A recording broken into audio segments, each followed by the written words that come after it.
It's been 10 years since Batman has had his own solo movie. We've seen Batman in the meantime as portrayed by Ben Affleck. Where do you stand on Ben Affleck as Batman?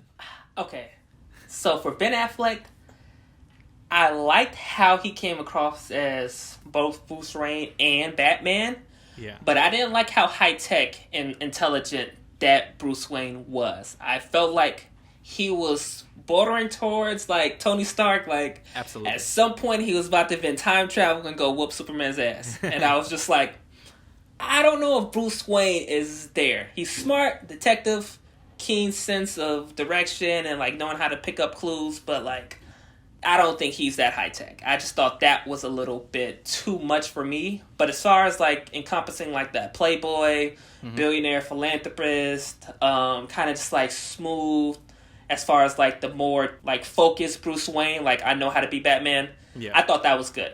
Also, I felt like size wise, I could see Ben Affleck winning a fight.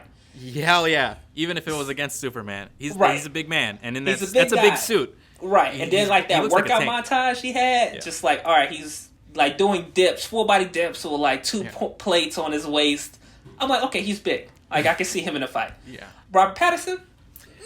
Exactly. And that's why I wanted to start with Batman. I mean, it's a Batman movie. I do like Ben Affleck's portrayal of Batman. I think visually he probably looks the most like comic book accurate as Batman. He looks intimidating. I do agree. He's so high tech. I mean, he has a Batman armor. It might as well just be an Iron Man suit. I never felt like we got to spend enough time with him for him to earn where he is in that point of his life. Like, he's introduced to us as him being in his like year fucking 40. Like, he's an old man. We never got to see him become old, become high tech. He just already was that. So I did like seeing a Batman who's fresh, he's young, he doesn't know what the fuck he's doing. He's not quite intimidating yet. He doesn't have the playboy philanthropy thing going on yet. I wouldn't mind seeing that develop over the course of however many movies we're going to have Robert Pattinson. But Robert Pattinson, I mean, he's coming off of like Twilight and a whole bunch of weird other indie movies. How did you like his interpretation?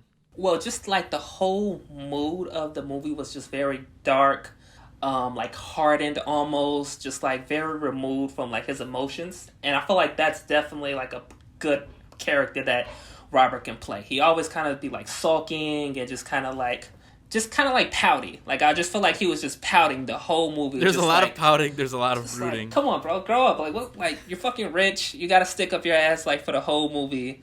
Just be happy. And I just felt like that's something he's good at, like giving across. Very like that hurt emotion. So in that aspect, it was good. But like there were just so few scenes with Bruce Wayne where it's hard to convey that emotion under a mask. Under the what's his helmet called? I keep there's like a term. Cowl? The cowl, right? Yeah. So like you're seeing half his chin. He's still kind of like emoting where he's just kind of like sad the whole time. Like even his deep voice was just like, I'm hurt. Like someone hurt me. But he didn't really give any playboyness. He didn't he wasn't like flashy. He definitely wasn't giving off like I own the city. Like this is my town, this is my Gotham. He was just more so just sulking the entire movie. Just a sad guy. He did have like weird emo teenage angst kind of vibes.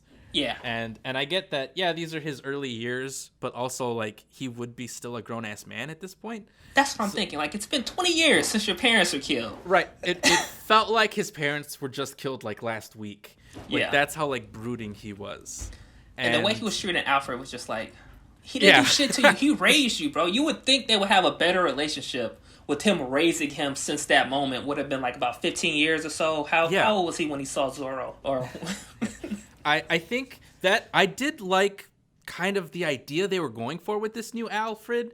Like Alfred has always kind of been portrayed as Bruce's like father figure since he doesn't have a father or he loses his father. And I did like that they were trying to suggest here that like, well, Alfred just works for the family. Yeah, he might care for these people, but that doesn't mean he was ready to be a father. That doesn't mean he like signed up to be, someone's father. That doesn't mean he doesn't care for Bruce Wayne. I did like that idea, but going back to what you were saying, I think by the time Bruce is into his second year of being Batman, they would have patched that out by then.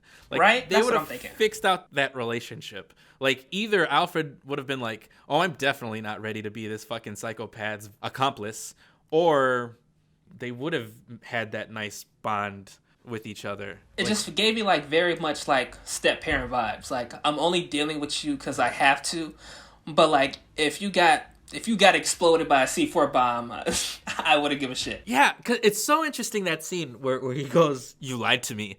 Like, what the fuck are we even talking about right now? Like, how is that your main priority? I get, like, it's your parents, the death of your parents that created the spark in you to become this Batman persona. But, like, this is the man that's been backing you up that whole time. So, like, even if he lied to you at all, like, I don't know. You never once thought that your parents might have, like, made a mistake in their life? In the worst city in the world that's driven by crime? You never thought, yeah, they probably fucked up once or twice, right, and this is one of their moments? I don't know. He did seem like an angry teen. And, like, this man is just waking up, let's just say from, like, a medically induced coma. Yeah.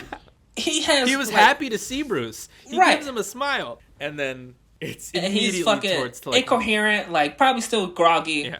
Like, I don't even know where the fuck I'm at. What happened? Like, I just... Oh, I'm fine, by the way. Thanks, fucking asshole. I'm good. My head's fucking ringing. Can we get some more morphine in here? Right.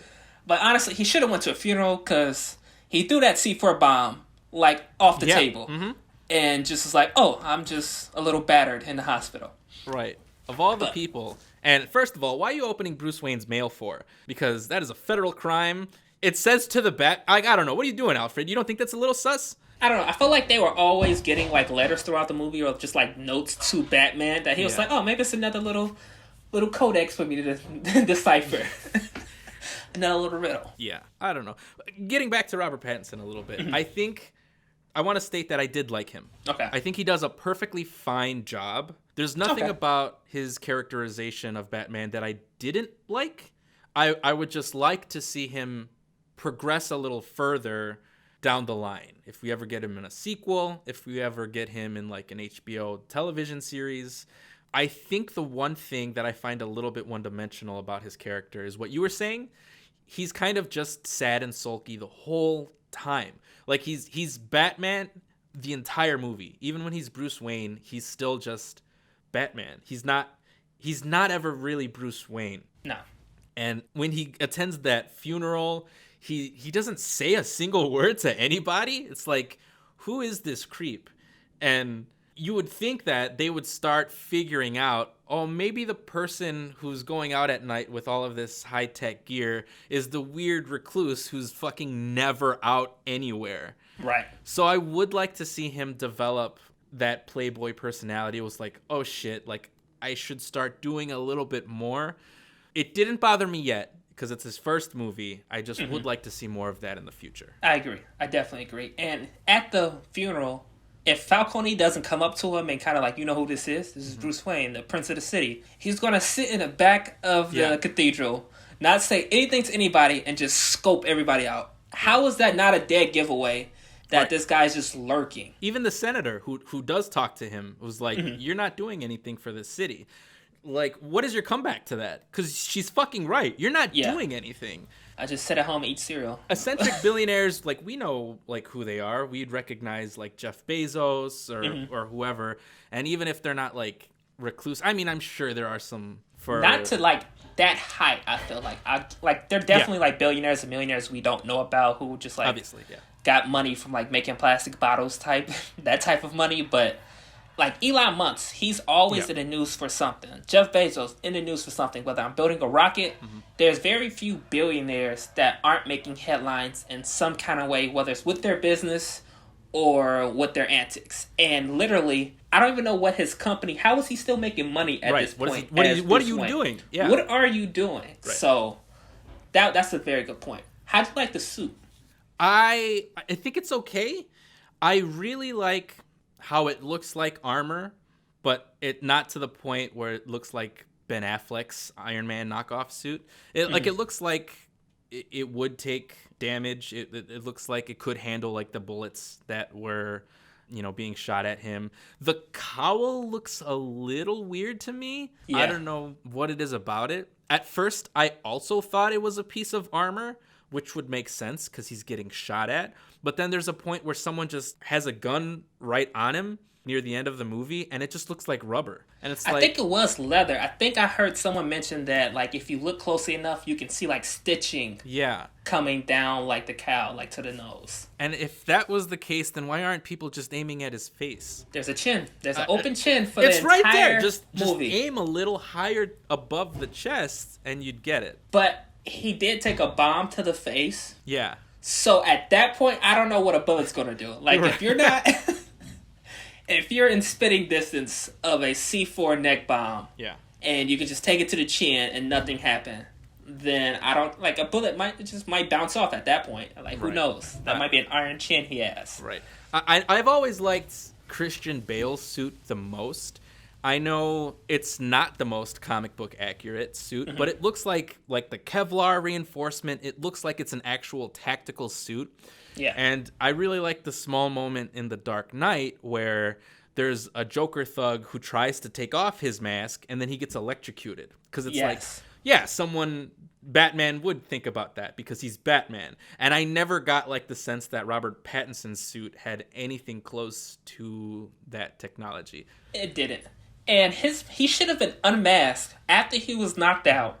And then, for some reason, the police officers drive him all the way to the police station. For no reason. No one thinks to take his mask off. No one's just like, I wonder what's under this guy. There's only one cop who trusts him at that point. You would think all of them would be like, look, I don't even care that you're working with him. We need to know who this man is. And, like, is he okay? A bomb just blow up in his face. Like, is he bleeding? Any internal damage? Any shrapnel They don't take him to a hospital or nothing. Just throw him on a table in the middle of a cell.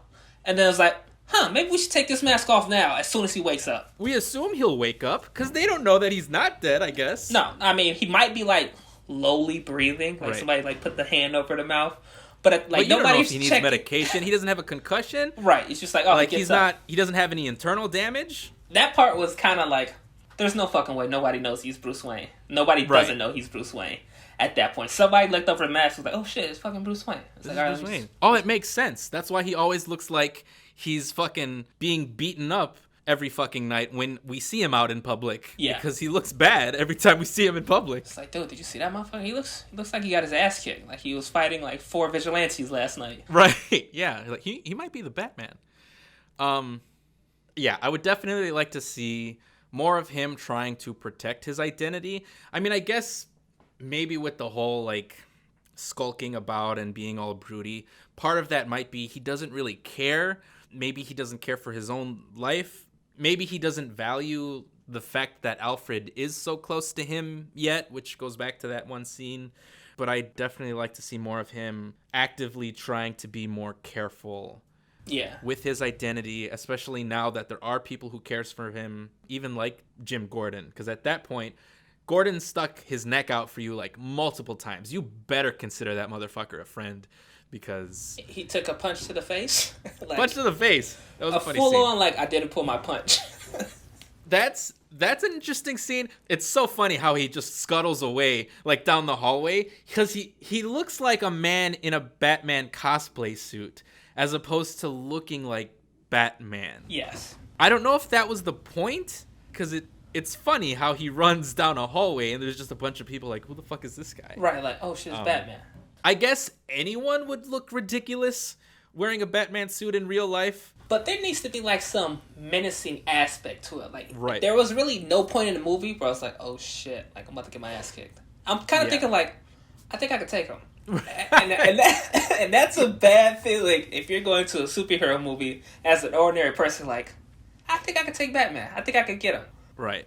I think my favorite scene in the movie is the opening monologue where there's like 3 different crimes going on at once. Yeah. And then he's narrating how he can't be everywhere at once, but we know he's at one of these scenes, and we just don't know which one it is yet. Right. And then we hear his footsteps, and then he creeps out of the shadows. I'm like, this is awesome. This feels very intimidating. But it's like the only time it ever feels like that. Yeah.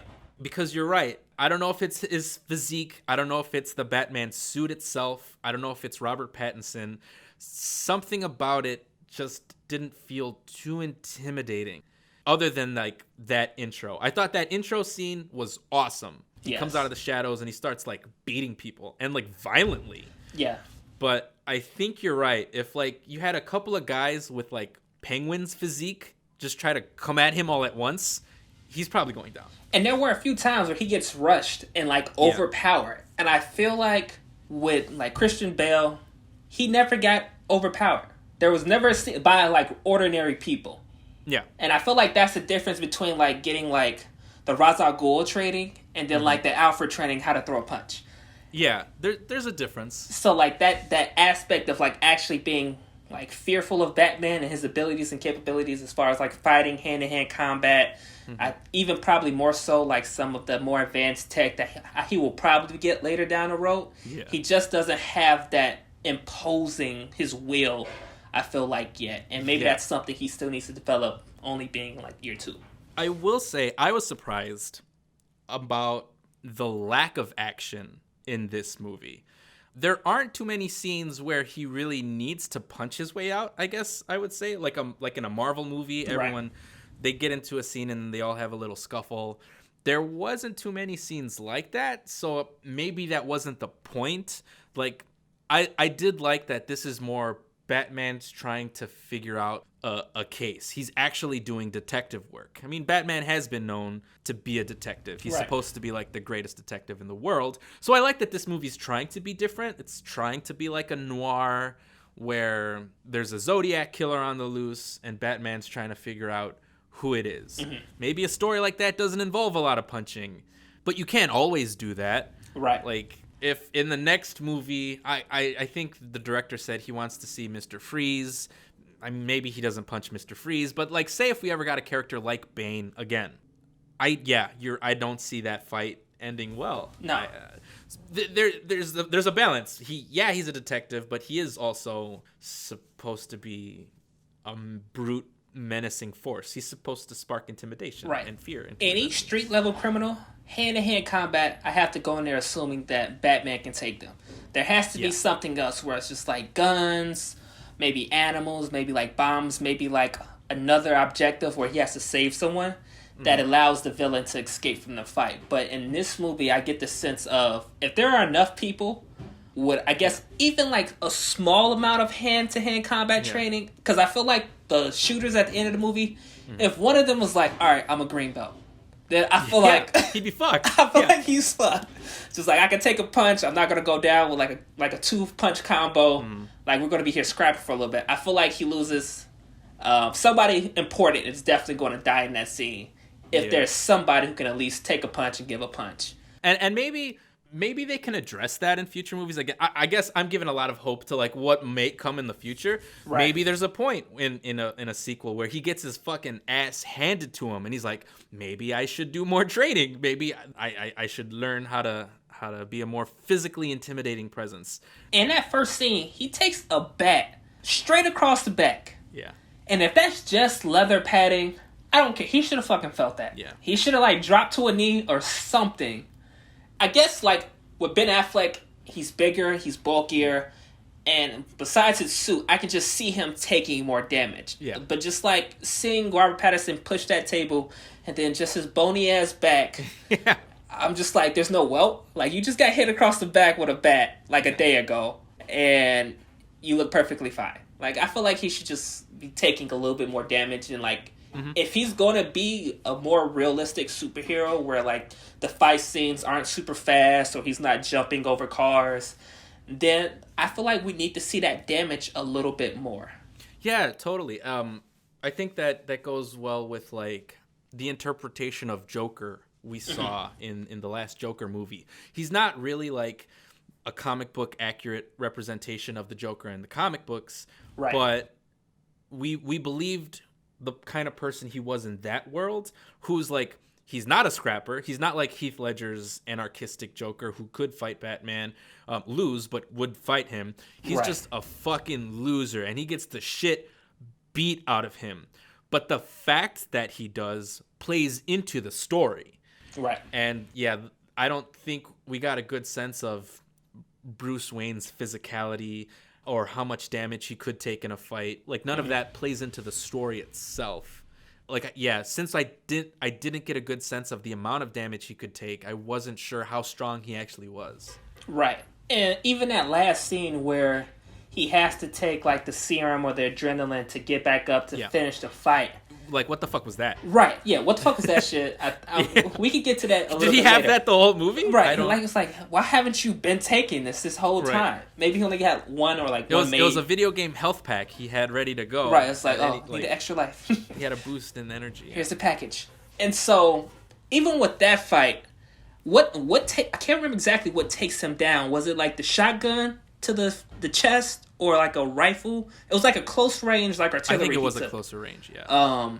But at that point, why did that put him down for so long with all the other damage he had been taking? I feel like it just, the scaling of like what's hurting him and who's hurting him needs to be addressed going forward, just because I'm trying to get an idea of, like you're saying, how strong is he? How durable is this Batman?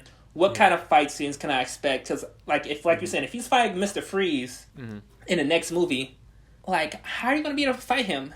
And you're struggling this much with these low-level villains. Right, because the villain of the movie is Riddler. Right. And he never fights Riddler. At all. Like, Riddler plays mind games with him.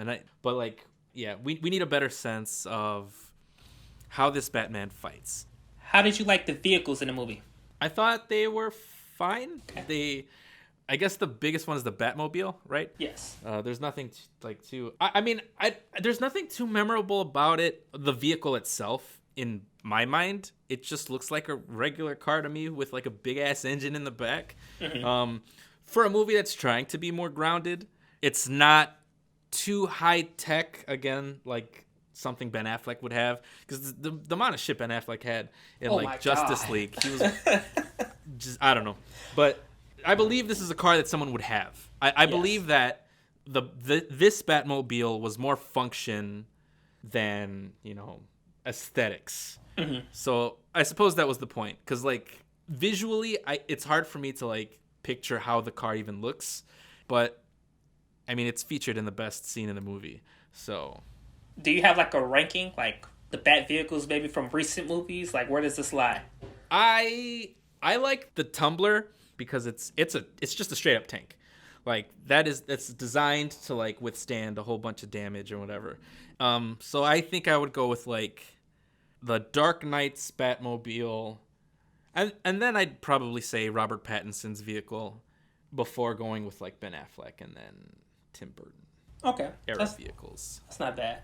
Where do you stand with that? For me, the Tumbler is definitely first. Like if I had to choose, like out of all the vehicles, which one I would want, I would love to drive something like that. I would love the Tumbler. Like I'm running all the lights. Yeah. You're not. Who's gonna stop me? It's a fucking tank. He was driving off the rooftops. And then I'm gonna park it, and then I'm just gonna like escape with my little Bat motorcycle. Yes. And then I'm gonna have that thing on like auto detect, and if you come near it, you're just gonna get shot or whatever. Like there's nothing you can do to that. So for me, I would put the Tumbler, the Bat vehicle we got in this movie.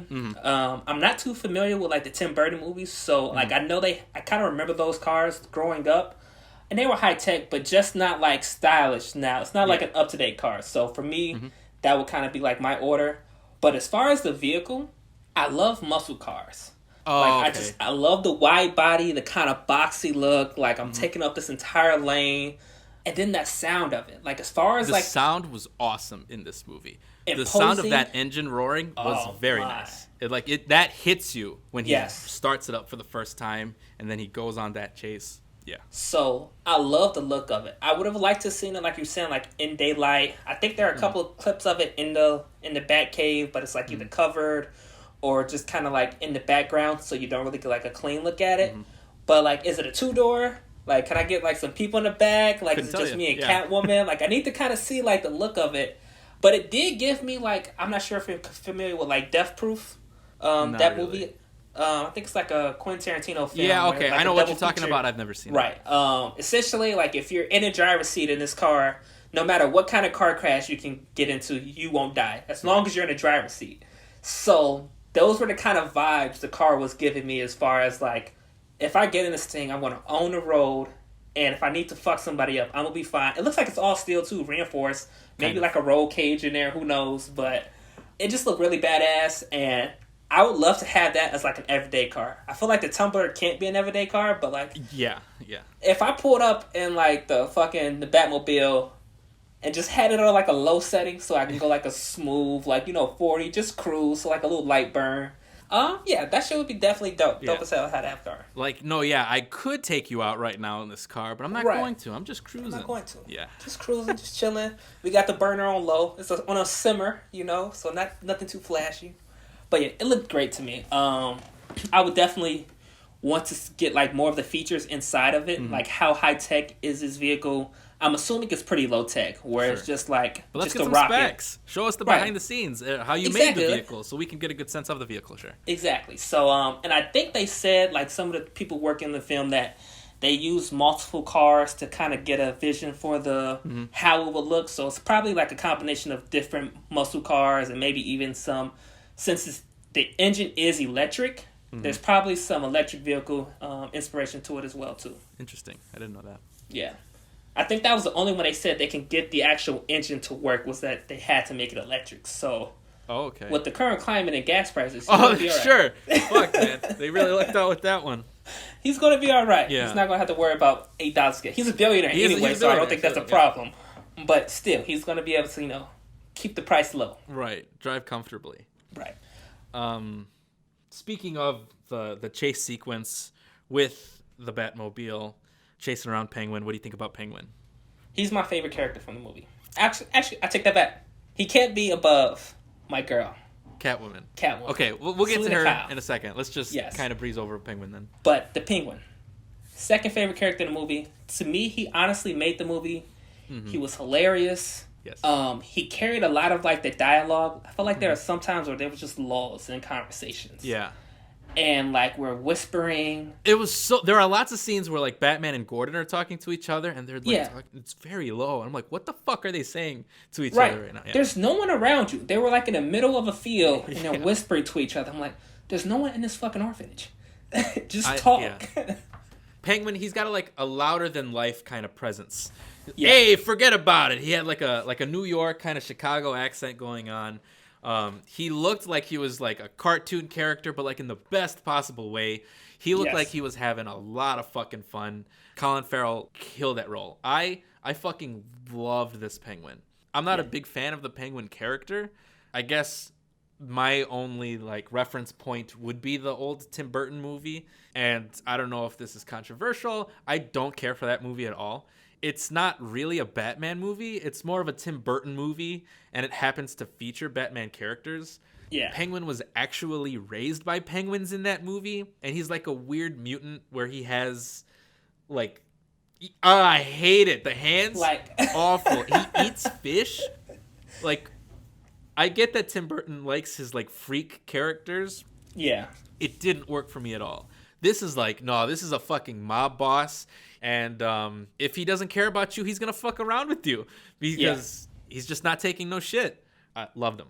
He probably was my favorite character. I loved him. I'm looking forward to the TV series that he's going to get. He is going to get his own series. That's weird. Yeah. I'm kind of interested to see how they, like, rise him up because he's not the Penguin that we're accustomed to seeing. And, like...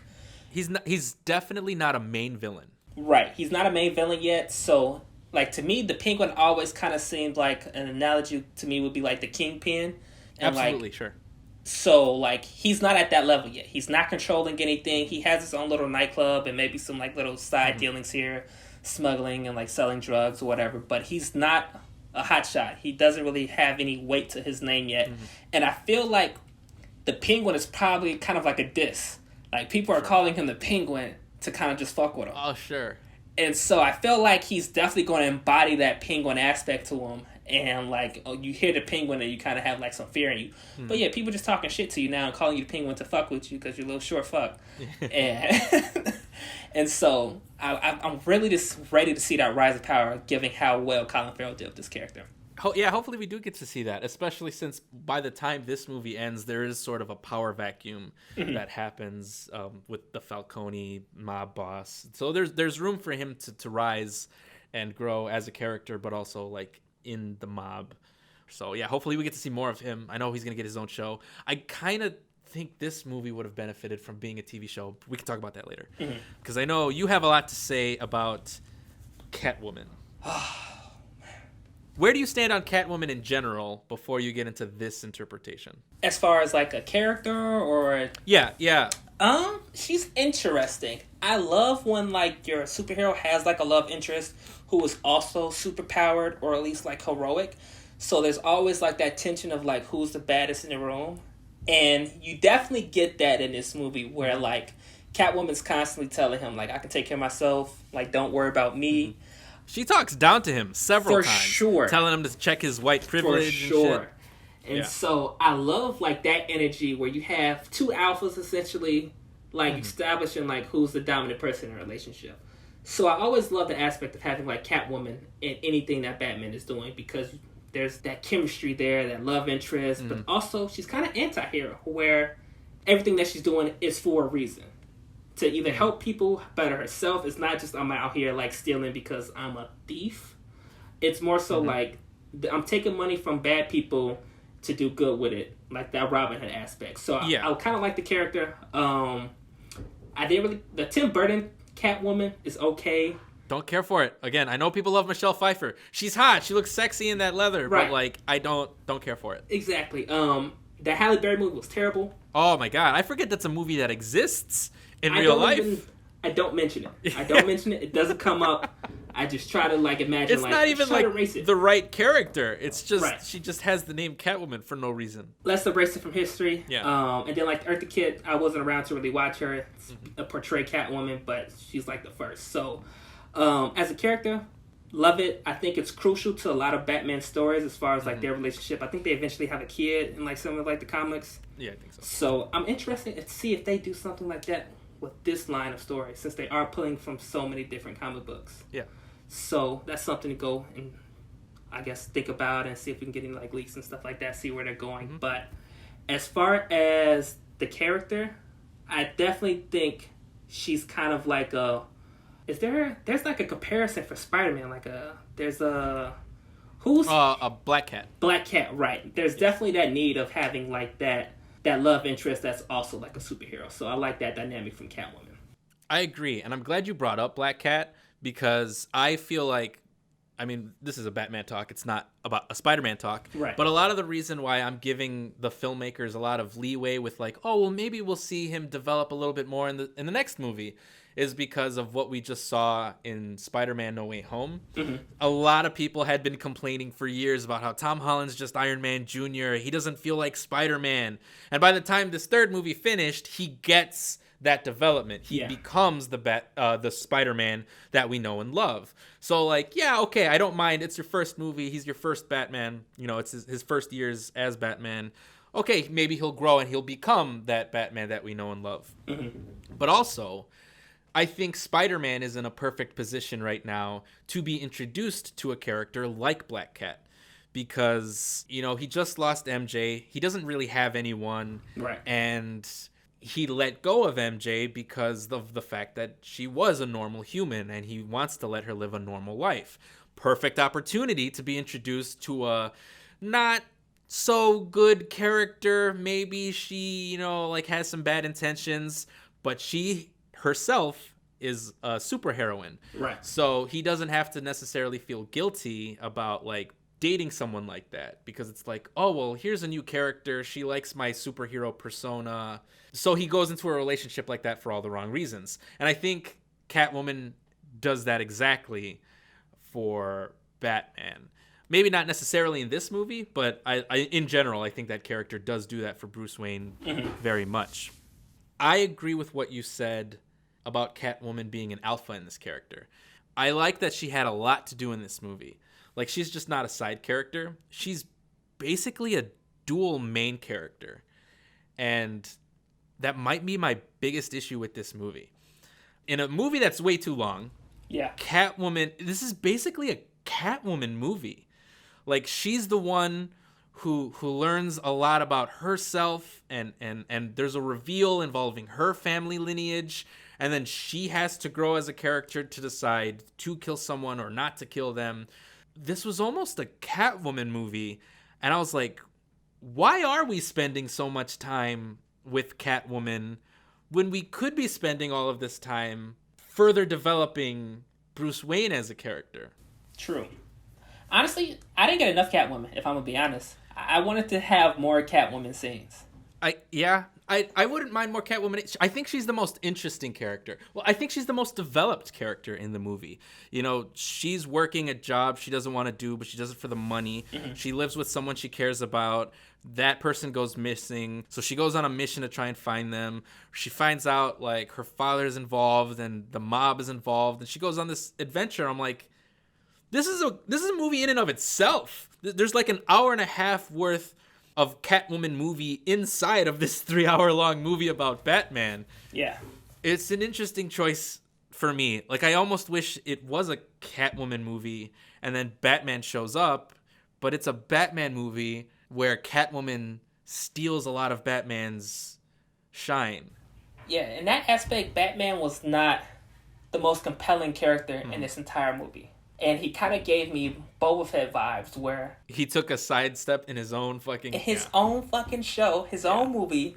I'm coming out like, damn, Penguin was amazing. Yeah. Like, oh, Catwoman looked amazing. Right. Her character was badass. I'm thinking about, like, I didn't really care for the Riddler. And I'm just like, I have all these comments about everyone else besides Batman. Mm-hmm. And the movie is called The Batman. The Batman, right. And so, like, that kind of just leaves you wanting more and hoping that he plays a larger role in the coming movies. Because he did just kind of just take a backseat to all these other characters.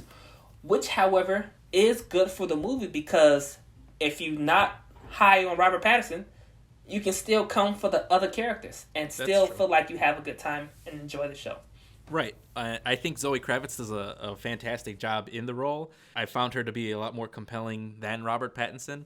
Mm-hmm. And you're right. Like, I've thought about, like, well, let's say if you take out the plot thread involving Catwoman, you know, missing her friend or whatever. You take all of that out of the movie, you eventually wind up taking out Penguin's car chase out of the film. Because the only reason that happened was because Catwoman chased him down and tried to steal his money, or take money that she felt Penguin owed her. And it's like, well, that was the best sequence in the movie. You can't take that out. So, yeah, where do you draw the line with how much screen time Catwoman should get compared to Batman getting? So it was interesting, but I still don't think this movie needed to be 3 hours long. No, it could have. There were a lot of scenes where there's literally nothing happening. Nothing. And I'm like, why did this get cut? Why are we, like, snipping some of these, like, just breathing scenes, or, like... Yeah, that opening shot, which is creepy. Yes. Because the senator's being watched by the Riddler. It goes on for so long. It's like, I get it. He's watching, and he's stalking. Like, why is he just standing there waiting? Like, the scene where the senator moves, and you see his eyes, and you're like, oh, fuck. Right. Oh, terrifying. Sent chills down my spine immediately. And then he stands there, and then the scene goes on, right? And it's like, okay, let's keep going, and then but it holds on to scenes a little too long for the entire movie. And I get that, like, he was, like, enthralled in the phone call that he was having, because he's essentially about to lose the race, the male race. But how do you go to another end of the hall? I think he poured himself a drink. Yeah. Walk back. So you're facing this direction. Yeah. And you don't see him? Like, you can't tell me it was that dark here. He's literally standing in front of a TV. So there has to be some light shining on him. You walk past him and then you let him bludgeon you like that? Like, and then he announces his presence by screaming before he lunges at him. Yes. But I guess this brings us to the Riddler himself. It does. So you seem to take some issue with him? I don't think there's ever been a Riddler performance where I was like, I love that character. Sure. Not in a show. Yeah. Not animated series. Not a Jim video Carrey? game. Oh, fuck Jim Carrey. though. I love Jim Carrey for some things, but fuck that Riddler. I feel like he's just so uncompelling of a villain. Where So even you said video games too. So not even in the Arkham video games did you think he was too compelling? Yeah. Okay. No. To me, he's always like, I'm so smart, but you're not that smart. You're just crazy. Like it's trying to understand insanity. Like it's not going to make sense to no one but you. Mm-hmm. And then we don't even get like any resolution to beating him. Yes. It was his plan to get captured. So like only reason they found him was because he wanted to get caught. He wanted to be found for some reason, which still doesn't make sense to me. Avoid the explosions? You planted the explosions. Right. You know where they're gonna be. He doesn't even have to be in the city. No. He legitimately doesn't have to be in the city when the bombs go off. Yeah. And everything will go according to plan. If you're not gonna be there, if you're not gonna pull a rifle, let your little minions go shoot them up, blow the seawalls, and then you can be in Bloodhaven with Catwoman. And avoid all of this and just keep lurking and like just being the Riddler. Mm-hmm. Honestly, the only thing I liked about him was his look. He did look scary. He did look like menacing. Yeah. Hell yeah. He looked like an actual like real life serial killer. Right. And the fact that you never see his face, and honestly that helps because Paul Dano, his face isn't that right. Like if I saw Paul, if he pulled his mask off, I'm like, oh, it's you? Yeah. Oh, fuck. Yeah, I'm not even fucking worried. But the fact that he has a mask on the entire time makes me like, who is this guy? Yeah. Like, it's just so much more scary and intimidating from that aspect. And then also, I did like how brutal he was. Mm-hmm. He was very, like, straight to the point. Like, I want you dead. I'm going to fucking kill you on, like, some Jigsaw Saw type shit where, all right, I'm going to have you solve these riddles, but you're still going to fucking die. I think maybe the normality was the point. I mean, like, if you're trying to make a movie kind of feel grounded, right? I mean, who are, modern, serial killers end up being in real life are like just average Joes, maybe people like you never would have, seen it coming. Mm-hmm. There were no like warning signs, people on Reddit who like find this niche community and they feel like they're doing something, but they end up, becoming horrible people for whatever reasons there are. But like, I liked the idea that, this is a normal guy. He felt wronged by the system. He felt wronged by the government. Mm-hmm. And I really like the idea that he was inspired by Batman. Like, he kind of thought he was doing the right thing. Like, he thought Batman was on his side the entire movie. I thought that was a very interesting twist. I agree with what you're saying. He doesn't come across as being too smart. Right. Just like, I don't really know what his goal was outside of just killing people, but for what reason? Like, he was an accountant and like he figured out like the cops were under Falcone's payroll and that's why he started this game. Well, no fucking shit. Like, this has got them, like, no one suspected that, like, a whole bunch of police were working for Falcone? That's just a fucking given when we go into the movie. Like, none of that was surprising. So I wasn't sure why he came up with this, like, huge, convoluted scheme to, like, kill politicians and Falcone himself when he just ends up planting a bunch of bombs at the end anyway. You're telling me you couldn't have just planted a bomb at that club where Falcone was? Your plan was to just plant bombs. You're living across the street from him. Just plant a bomb. Well, why are we doing this elaborate plot for no reason? And why did he need Batman to bring him into the light? Right. I feel like everybody's taking the same entrance into this club. Right. So like you're how did you would see him? Yeah.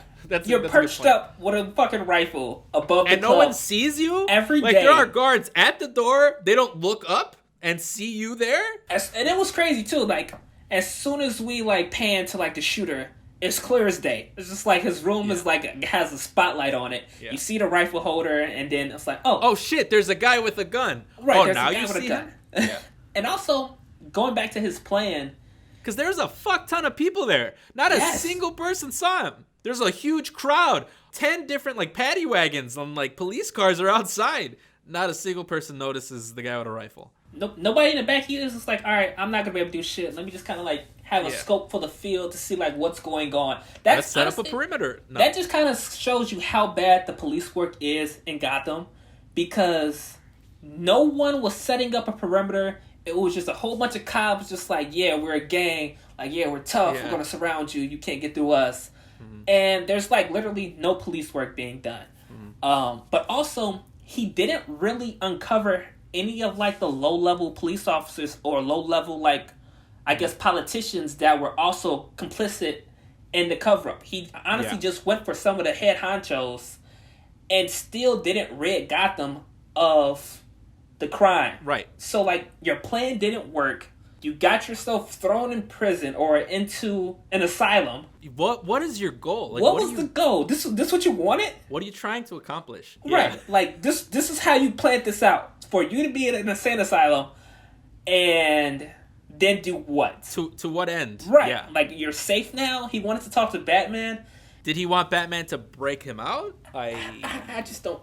I don't get that. And I'm sitting here thinking, like, how crazy do you have to be to think that Batman's working with you? Like, he was really detached from reality at that point where he had no idea what was going on. I feel like the only thing keeping him tethered was seeing his plan just in action. Just seeing it. Yeah. I feel like outside of that, if that didn't happen, I feel like he might have ended up in Arkham on his own means. Just anyway. Anyway. Just because, like... like, he was just so detached. Mm-hmm. But yeah, the Riddler was kind of like, subpar villain for me. Yeah, I think in trying to make this a detective movie, I think that was the right way to make this movie. Mm-hmm. You know, we've seen so many different interpretations of Batman. You want something that feels different. Batman's a detective. Let's make this a detective crime thriller.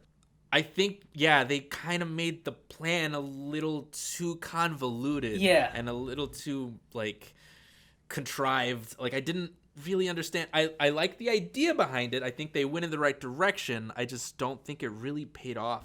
No. At all. Not at all.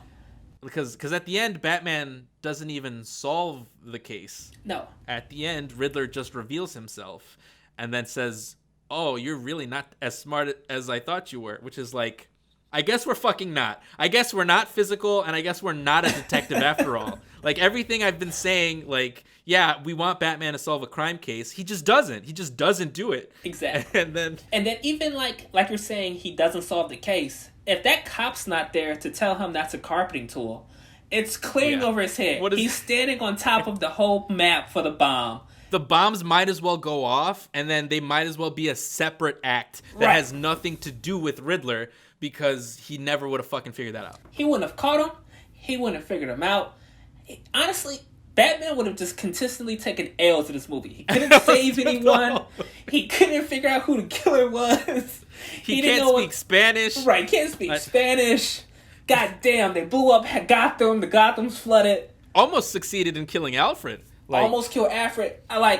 Honestly, this kind of just shows you how, like, bad of a superhero Batman actually could be if his villains just had a little bit of sense. Right. If they were just slightly sane, I feel like Batman doesn't make it past year 5. And, like, the whole Bruce Wayne story is over. Right. Because, I mean, I guess, Batman doesn't have the benefit of the doubt that, like, his villains are insane. Like, you gotta be crazy to walk around dressed up, like, as a bat. But, like, your villains are all batshit crazy that they all have to be sent to an insane asylum. Yeah, maybe there's something wrong with your city and it's just above being saved. Like, just fuck Gotham at that point. Just leave. Go to Bloodhaven. Right, just move. But I like that that's kind of, like, the point of the movie. I've heard someone say this is, it's kind of like an anti-Batman movie. It's about how Batman, his approach to, like, stopping crime is just wrong. He's just wrong throughout the entire movie. But I like that the message is kind of like he learns at the end, oh shit, I have been doing this wrong. Like, the whole way. I really like that scene at the end where he's helping people, and then it mirrors that first scene I was talking about where he comes out of the shadows and beats the fuck out of people. But then there's a guy, he's like, don't hurt me. And I Yeah. that stuck with me because I was like, that's an ordinary citizen. Like, he doesn't know that Batman is here to help him. No, he doesn't.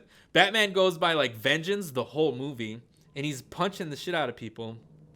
And then for him to be like, oh, no, I got to inspire hope in people. That was cool. Yeah. I think that was probably my favorite point in the movie. It's just, yeah, by that point the movie was over, and he had taken L's for 3 fucking hours to get to that point. No fucking win that entire movie. Yeah. And if the villain wasn't just like, all right, I've been kicking your ass this whole movie. Right. Imagine if Penguin never told him El Rata wasn't like La Rata. He would have been stuck on that point like forever. Right. He never would have figured it out. And so, like, I guess it has to be like you're saying, like the realistic, like Batman's still learning his way, but I don't know if I'm hopeful for that shit. Like if, like if it got to the point where half the Gotham is underwater, and this motherfucker's with the firemen, he doesn't help him pull me out. The greatest thing I heard is that Gotham is literally in a worse spot after the movie than it was at the beginning. Yes. Like, Batman's presence totally didn't stop the criminals at all. The city's underwater by the time the movie ends, and that's how it ends. He doesn't solve a way for the water to be dispersed throughout the city. It's just fucked. And he's like, but at least I figured out how to be a better person. Well, congrats, Batman. Like, you fucked up. And how are they going to resolve that? Like, what? They don't say. Is this? I feel like it's just underwater at that point, right? I think he just says something like, it'll be months before the city recovers. Like, you don't fucking say? Like, no shit. Yeah, they're just like... Okay, also, how do you think Batman leaves that scene? Because they're in the middle of a fucking pool of water, and he's just like, alright, guys... That's right, because he doesn't have a means to escape. And even if he did, he just has the Batmobile, and the city's underwater, so you're not going anywhere. You're not going nowhere. Are you just like, I'm just going to wade my way to like some higher ground? Fucking hilarious, because I did not think about that. But the final scene in the movie is of him riding off into the night in his motorcycle, but it's like, your motorcycle wasn't drowned, like it didn't disappear into the water? Like where are you now? Just didn't get brushed away? Yeah. Like, what the fuck? Because where you're at is in the heart of the city. So how is your vehicle not there? Yeah. So, like, I feel like that was like a little hole in the plot where I was just like, how the fuck are you leaving, Batman? Is somebody going to pick you up in a helicopter and be like, hey, because Alfred's in the hospital still. You don't have a ride. You don't have someone to come pick you up. Everybody is stuck at that arena. And you need FEMA, whoever's coming in, to like just drop me off over there on that building. I'll be good. And they're not going to be sus of that? Right. Or just like, we're just going to like follow to see where he's going. Because he's riding around on a motorcycle in his bat suit. Yeah. I feel like at some point in the movie, so you're not pulling up next to somebody and they're just like, I wonder where he's going. Let me just... Right. And it's like... make a right. We see him drive into the Batcave like early on in the film. So it's like, it's not like... somebody couldn't find you. Exactly. Clearly, like, you're getting there, so just via the street. Like, at least the Christian Bale Batcave was, like, hidden by a waterfall. Like, people would be afraid to, like, die going spelunking or fucking rock climbing trying to find that Batcave. Right. Anyone could just drive up to your Batcave and find it on fucking accident in this movie. You might have a drunk guy just, like, stumble into your fucking bat lair, your Batcave. And it's like, this shit's not, like, that's kind of just shows you, like, there's nothing stealth about this Batman where he's just, like, riding his bike in open daylight. He doesn't have, like, any aerial transportation. So, like, the city's flooded, so I'm assuming he's catching a cab or an Uber. The Batmobile can't drive through the, like, it's just... It's in water, yeah. It's in fucking water. I just felt like he lost this entire movie. Like, he did. He lost this whole fucking movie. He lost this whole fucking movie. And how does that give you hope? How do you come back as like, oh yeah, like you're saying, before the movie, it's like, okay, yeah, there's crime in Gotham, it's a little shady, but it's not like Hurricane Katrina, like we're not fucking underwater, and now it's like, okay, Batman's here, he's gonna save us, he's gonna help the firemen. At that whole point, nobody trusted you. No. Like, you're lucky these people trust you at all right now. It's all your fault, honestly. Like, Ritter wouldn't exist if Batman wasn't around just like fucking up low level criminals. Right. You would think that at the end of the movie, the logical conclusion Bruce Wayne would make would be like, oh, this isn't working and I should just stop. I should stop being Batman. I'm inspiring people on Reddit to like go on murdering sprees. Right. I've fucked up. I should just start donating to like cities and helping out like what that senator said I should be doing. Do you think there are other like mainstream superheroes in this world? Like, do we have a Superman for this world? Not as of yet. So I think the director stated that he's not interested in exploring anything outside of Batman right now. I do like that it's kind of self-contained. I mean, we do have the DC stuff going on separately. So I don't need like two different worlds where there's two different Supermen yet. I mean, they want to reboot Superman anyway. But I don't know if other superheroes would fit into this world. That's what I'm because thinking. It's trying so hard to be realistic, and I can't see a Superman flying around here. At least not yet. I guess it depends on how they do it. But I can't quite see. I mean, I think even the Zack Snyder movies where Man of Steel is its own movie first, and it feels like its own kind of self-contained world, and then they forced a whole universe inside of that world. Yeah. It doesn't really work for me. Like, I don't buy that Peacemaker is going on at the same time as like Wonder Woman and the Flash. It just feels so disjointed. It does. So I kind of hope they do keep this world separate. So I'm just interested how they're going to start portraying some of the more like deadlier and destructive superheroes that Batman or supervillains that Batman is going to have to deal with, like Miss Freeze. Sure. Maybe even like Poison Ivy. I'm kind of interested how they're going to portray the more supernatural characters, their powers and just their destructive capabilities. Because if I can grow a forest around me, like, that's going to fuck a city up. Yeah, that's true. I mean, it would just be funny to watch a Batman sequel and see him just fuck up even more. Like, he's just a buffoon. Like, he's like, oh, I thought I figured it out again and I'm just wrong. Shit. Like, I'm just bad at this. He's just writing checks right now to Gotham. Yeah. Like, all right, here goes a couple billion to rebuild this street. He should just do that. Like, he should just stop being Batman. That's so fucking hilarious. For a movie that was trying so hard to, like, depict Batman as, like, comic book accurate, this Batman just fucking fails at doing everything that he's doing. Yeah. And by the end, Gotham's submerged. The only thing he got right was not letting Catwoman die. I can't fucking stand when we have these superheroes and then their love interest dies. Sure. Like, all the people you're saving throughout this goddamn movie, you could have saved some energy in the tank to make sure your main focus is okay. And so, the fact that he was able to get that one thing right, I'm like, all right, you got me. I might come see another movie. Mm-hmm. I want to see the sequel. But, like, outside of that, you were just getting fucked up the whole movie. Just taking straight L's. Honestly, the whole movie felt like him hitting that overpass. Just, like, scene after scene was just, like, doink, just smack. Like, fuck, dude. Yeah. And he just gets up, walk out, like, I'm all right.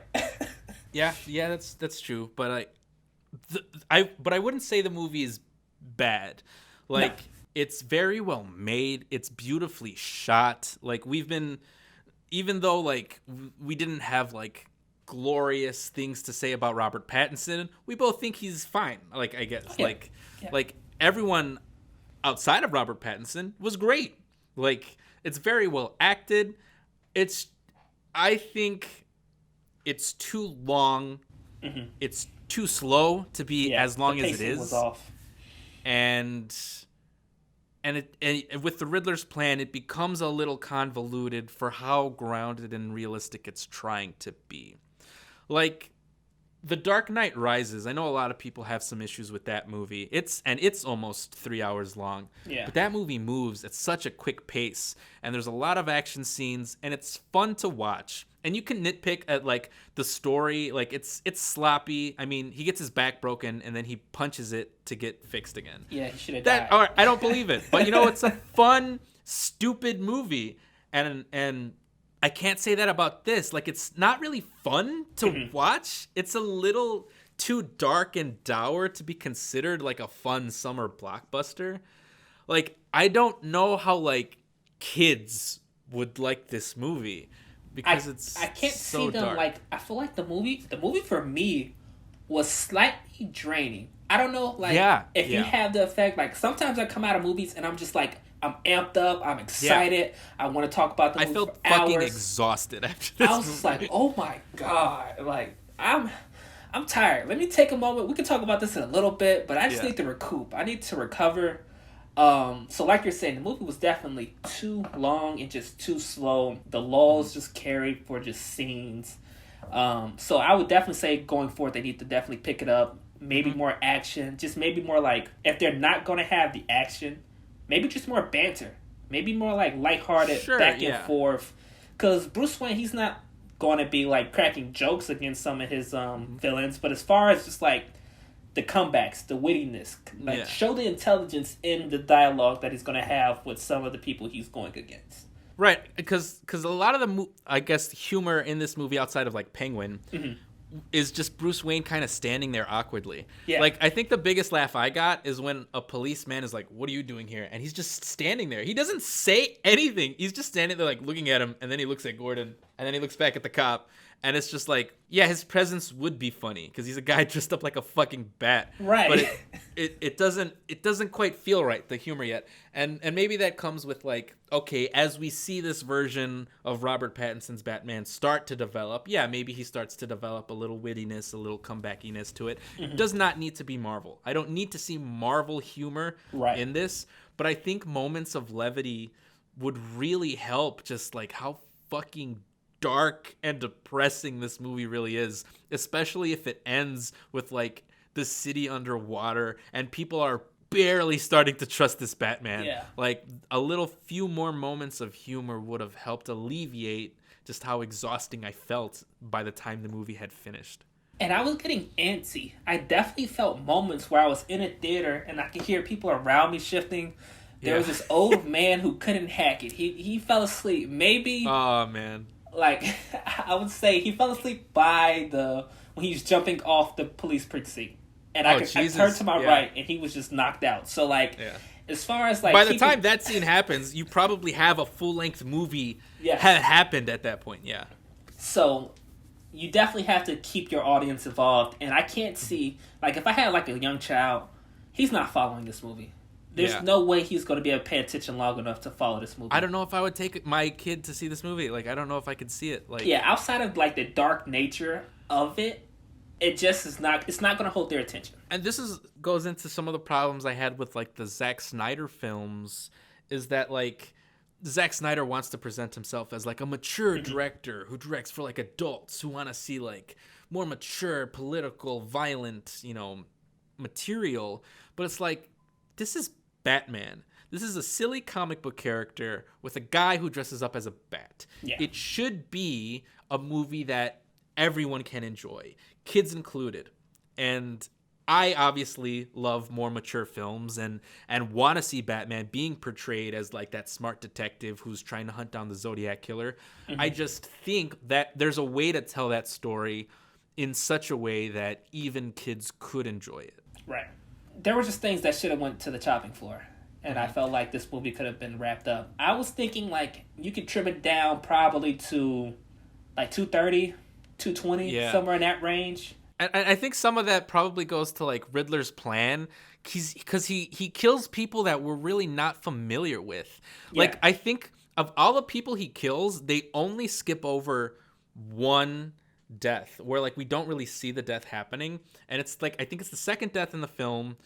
I don't know if it was the police commissioner. There's a guy during the investigation scene of the first death where he tells Batman like happy fucking Halloween or something. I know you're talking exactly about. You can't even remember. He fucking dies immediately after that scene, and it's like, well, why are we witnessing all of these other death scenes if like I don't know these people. I don't know the significance of their death. It's not until we get to Falcone that I'm like, oh, okay. They were all part of this elaborate web of fucking bullshit. So I think some of those murders probably could have been either not shown or cut away with completely or like skipped over. I just found it funny that like we spent so much time on like these other murders and one of them just gets brushed over for no reason. That's true. And honestly, the murders were such big parts of the film. Yeah. Like it's the opening sequence essentially. It's the kind of like the plot turner for when the Riddler turns himself in with Falcone. And at that point, like I feel if you take those parts out of the movie, what is the movie about? Right. Like what's happening in this movie? Yeah. And so I felt like at that point they kept them in because they're like, damn, we have nothing, like there's no glue holding all of this stuff together. But I just felt like they just needed to trim it down, just kind of shorten it up. Like, figure out what the core of the movie is and, like, really tighten up that focus. Or, and I think I said this earlier, expand it and then make it an HBO series. Because they've been talking about, like, all these spin-off series with Penguin, with Gotham PD. Mm-hmm. Well, you know, we've seen Batman on the big screen so many different times. Maybe a Batman show where he's trying to do some detective work, and like each week there's a different murder in each episode, and he's trying to figure out why. Maybe that would have worked better. You know, we just had Peacemaker, which was 8 episodes. I feel like that's the perfect. There were like 4 or 5 murders in this movie. I feel like maybe that would have worked even better than that's a great point. 3-hour long movie. If they would have chopped this Batman movie up into like 8 episodes, and like each episode, like you're saying, you're investigating one of the deaths or a part of the riddle, you can get even deeper into that detective aspect of Batman.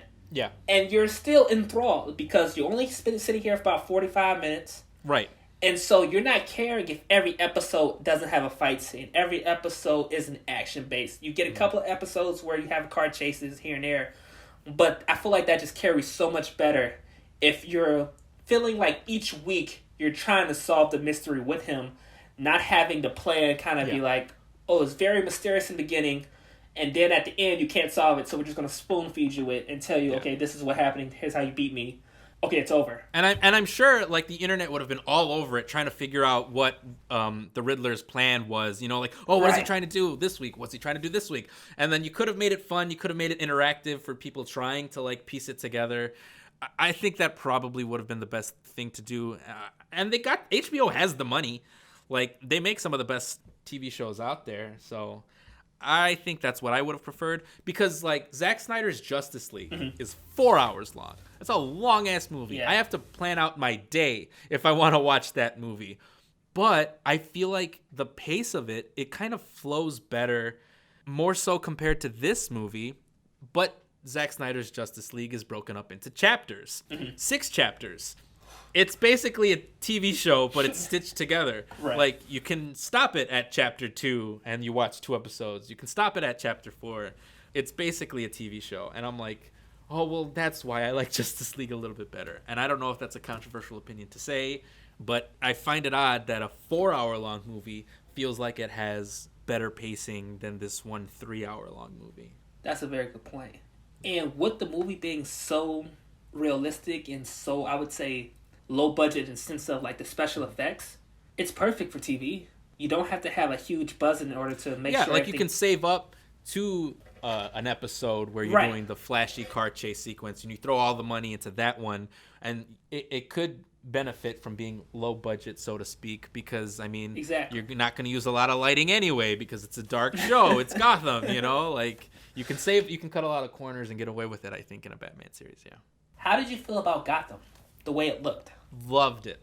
I think this is probably my favorite interpretation of Gotham, because as much as I love the Nolan films, it just looks like Batman's running around Chicago. Yes. I mean, like, as Chicagoans ourselves, like, I recognize the streets, I recognize the landmarks, like it's the bridges. Oh, the Lower Wacker scene is great. I can't not drive under Lower Wacker without thinking about that scene.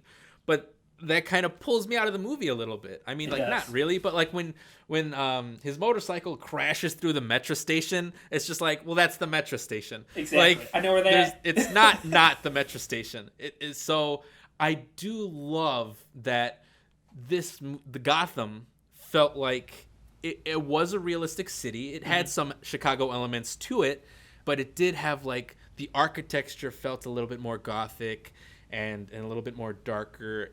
This, I think, was the perfect interpretation, combining like Tim Burton's Gothic-esque style with Nolan's like this, but this is a real city style.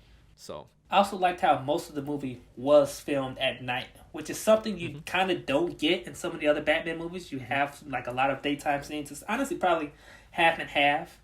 But I liked how rainy and dark this movie kind of looked, which makes you feel like Gotham's a place you really don't want to be outside your house. Right, it's just a shitty place. Yeah, it's just shitty. Like the weather fucking like sucks. it probably takes place in the Midwest because like it'll just rain and it's just be murky and muddy and it made for some really beautiful like sunset shots. True. Like when he's going up onto the building where the bat signal is and the sun is setting and it's really low, you're about to get into like an action scene. And visually, it just looks really nice. Yeah. So, I agree. Anything else? Anything else about the Batman? Well, we spent about an hour and we spent a movie's length talking about this movie. I think that wraps up how I feel. I think the best way I could describe it is that it's a very well-made movie, well shot, well directed, well acted. I just think it's a little too long, too bloated, and the plot is a little too convoluted for how serious it's trying to be for me to love it as much as other people are currently loving it. Okay. Because I think everyone wants a new movie to be a perfect 10 out of 10. Right. They always do.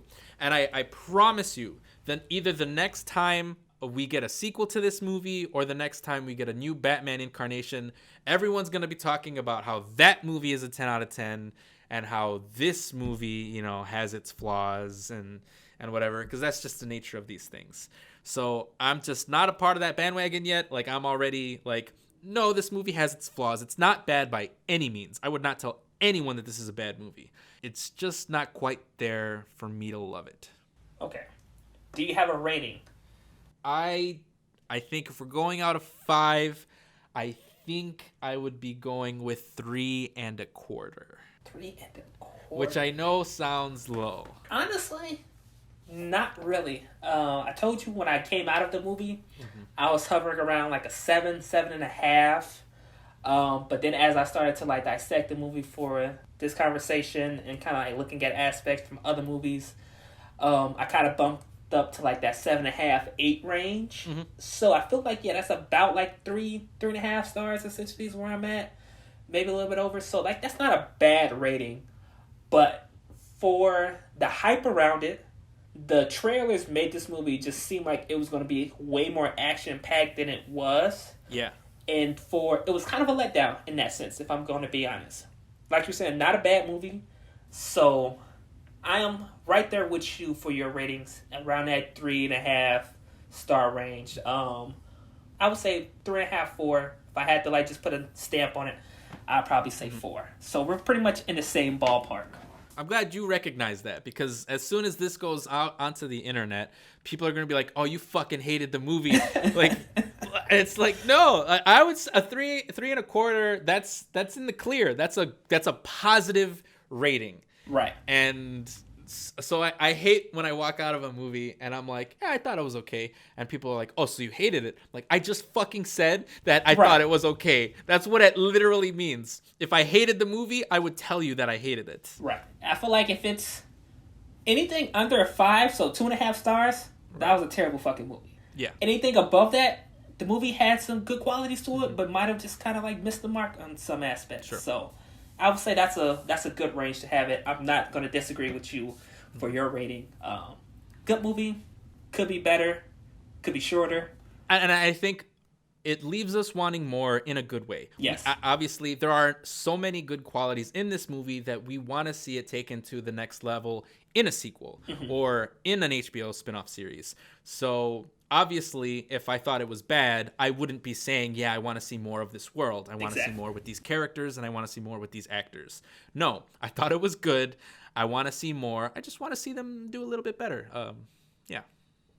Where does it rank with Batman films for you?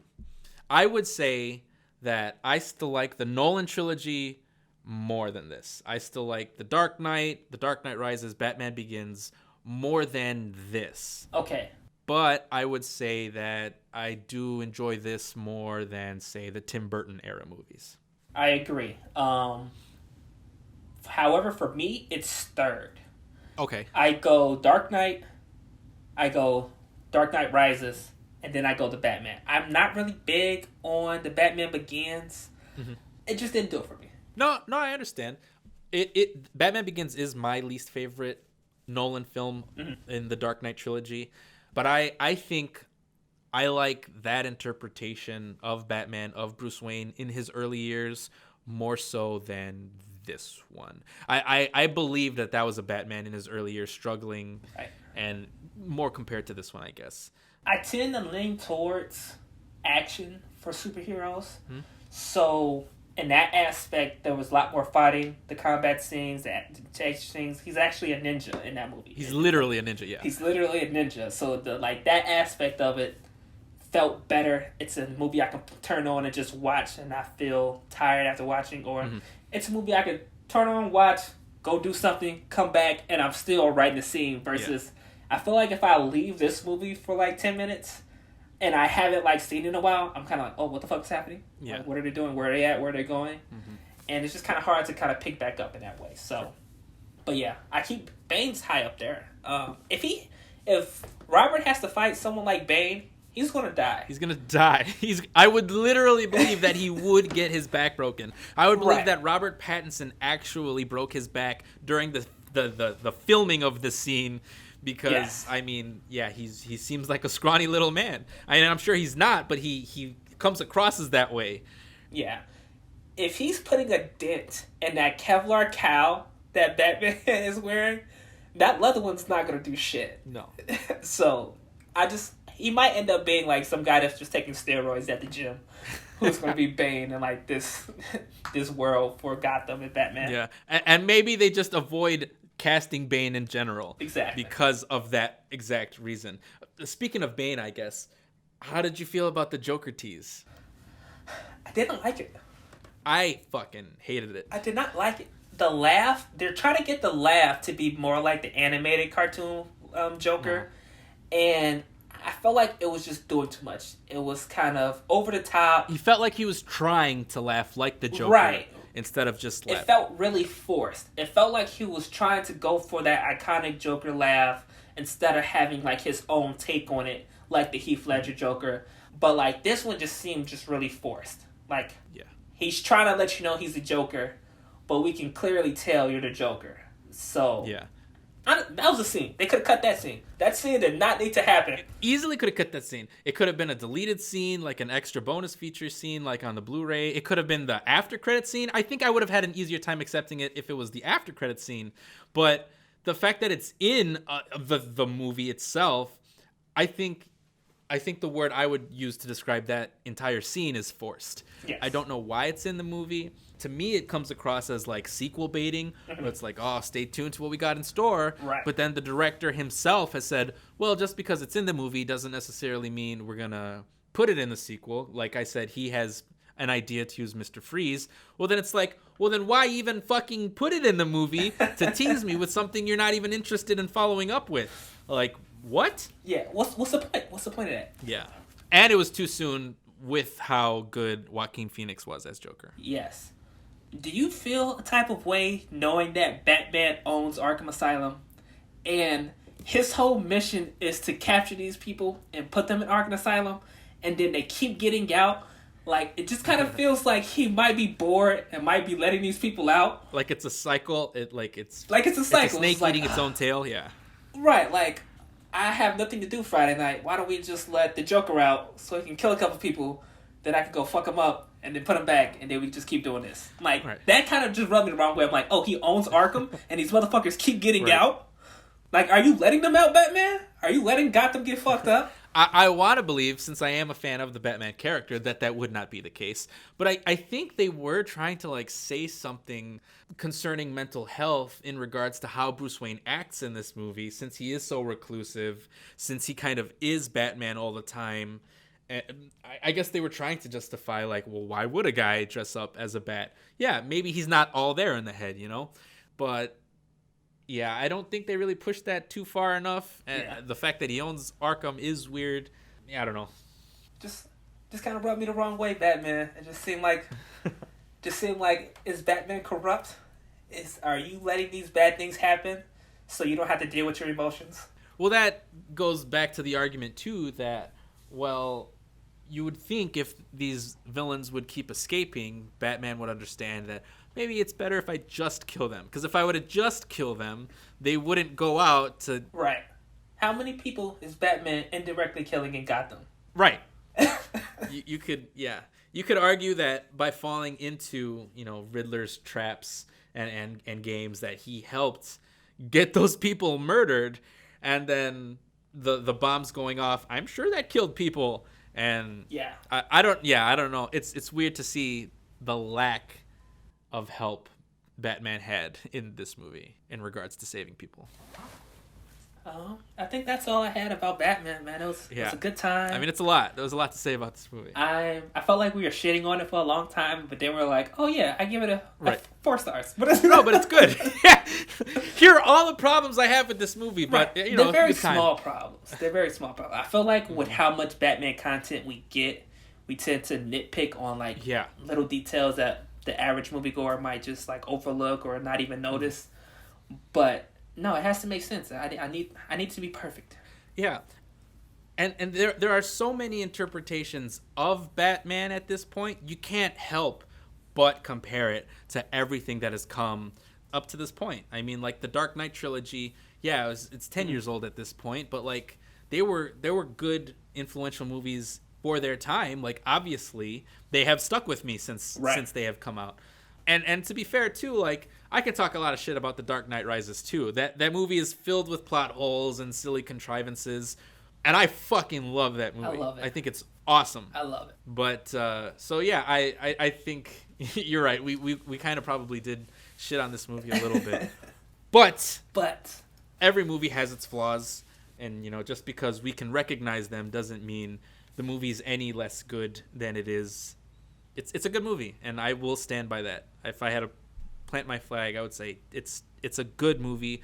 If you're a fan of Batman, you should see this movie. Mm-hmm. I just didn't love it. Are there any characters you're interested in seeing in the future adaptations, if there are any? I think I probably would say Mr. Freeze, only because, I wasn't a fan of Jim Carrey's interpretation of Riddler either, in that, those god-awful movies. And I think there is an interesting way to develop Mr. Freeze too, where he's not just, making ice-related puns, ice to see you. Like, I'm sure there is an interesting character in there, so let's bring him out. Let's flesh him out, We've already had the Joker. We just had Bane not too long ago. Let's kind of resurrect these old characters and see what they have to bring to the big screen. I've heard some people like mention Robin already. That's what I was gonna say. I think it's a little too soon for Robin, for how young this Batman is. But then it's a catch-22 because, well, how many Batman movies does Robert Pattinson have in him? Would he want to do enough Batman movies to where he grows old and then he carries on a Robin? Right. I get it. You might want to introduce that character soon, but I'm saying Robin, I would like to see at least some, before Robin's on the streets with him, some Robin training scenes. How does Batman actually train Robin to be Robin? Yeah. So I think that would kind of be cool, seeing, some, dojo master, Morpheus and Neo, sure.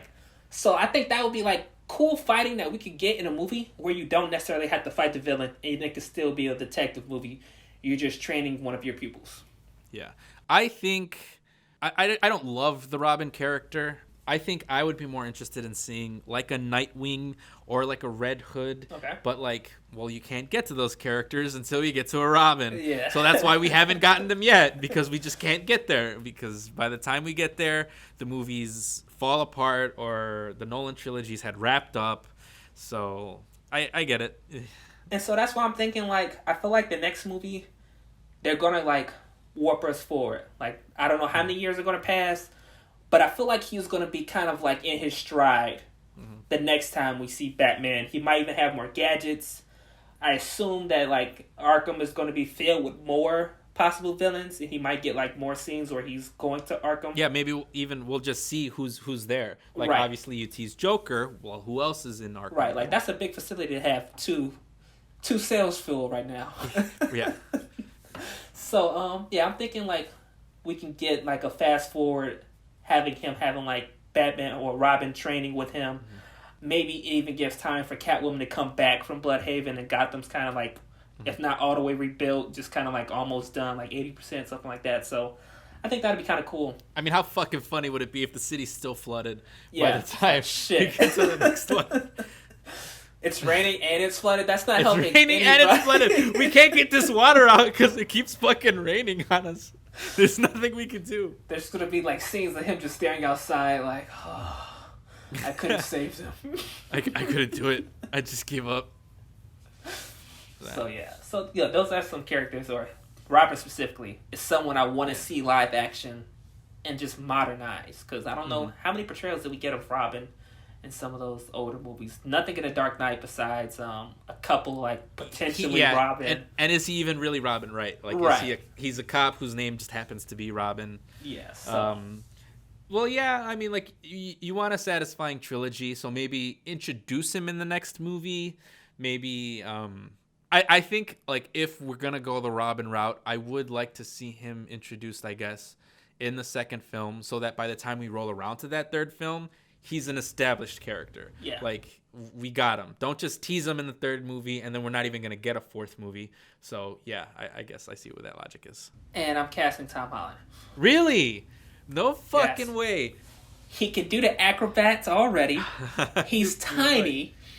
We already seen him in a suit. I don't know about that. Yeah, who else is going to play him right now? I mean, who else is young and hot? Timothy Chalamet? Timothy Chalamet can brood. Okay. If we're going for like that might be a better pick. But I wasn't too keen on him in Dune, if I'm gonna be honest with you. I can see that. I mean, I loved Dune, but I wouldn't say it's Timothy Chalamet that really made Dune. No, it was the direction and the style and the worlds that really made Dune. But I think he has a better brooding face than like Tom. I can't see Tom Holland fitting into this world because he's such like an optimistic, young and youthful and energetic character. I mean, those qualities do fit Robin, but I don't necessarily know if it fits this universe. We could see the range. We could see the range of Tom Holland. No, I know, but like, would people be sick of Tom Holland at that point?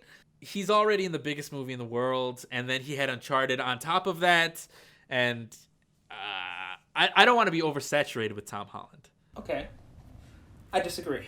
But I feel like when you get Tom Holland next to Bruce Wayne, I feel like that can provide some of that levity you were talking about, as far as like, I can see it. Who's going to make Bruce Wayne crack a smile here and there, where he's kind of like reluctantly smiling, where it's just like, oh, he's kind of like just smirking, but he doesn't want to. He doesn't want to show you that he's laughing because you said some funny shit.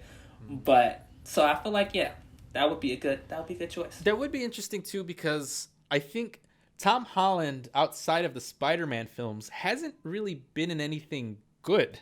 People know his name because he's Spider-Man, because people love Spider-Man. And it would be interesting because I love Matt Reeves as a director. I like his movies outside of the Batman. I think he did a wonderful job on the Planet of the Apes movies. So I think it would be interesting to see how Tom Holland does under a director who like really fucking knows what he's doing, and to get like a really solid performance out of him.